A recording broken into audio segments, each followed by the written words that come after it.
we were basically just waiting to die, because all the times, like almost every single day, fighting jets were dropping rockets above the city. When Saif Middle was a child, he was taken and trained as an ISIS soldier. Now he's attending university. It's a story he wants to share with the world, a painful life story from his childhood before he came to Canada. Saif seems like a typical 21-year-old. He plays soccer and video games, but there's nothing typical about his childhood. He says ISIS came into his village in Iraq and killed members of his family because they are part of the Yazidi culture. Our parents were killed and our sisters were taken away from us. Saif and his younger brother ended up being taken to ISIS training camps in Syria. Saif was 12 years old.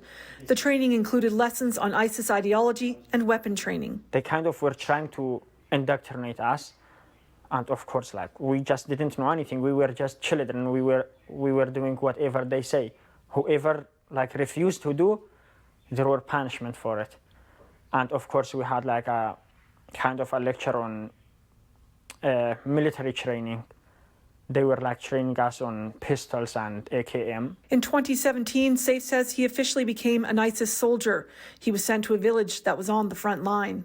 I was all the time lying to them. I told them, I can't see, I'm wearing glasses and I cannot use the binocular. I don't see like what the enemy were doing, like, which is the Kurdish forces.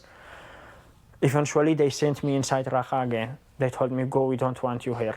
And I was inside Raqqa for 3 months, and that's like, I start planning to escape. Saif was able to communicate with his older brother, who arranged an escape plan for Saif and his younger brother. He was worried he wouldn't be able to get his younger brother to come with him. The last words that my mother said was to take care of him.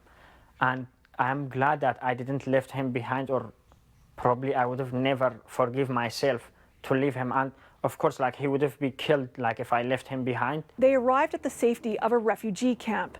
Life at the camp was difficult for Saif. He says the housing wasn't great and there was little to do. A year later, they had the opportunity to come to Canada. Honestly, I studied geography and all these things in Iraq, but I didn't know there is like a country called Canada. We just said yes, because we wanted to get out of that hell. And we came to Canada. Saif is settling into his new life in Canada. We will bring you more later this week on City News, looking at what his plans and future goals are as he continues to rebuild his life. In Calgary, Danina Falkenberg, City News.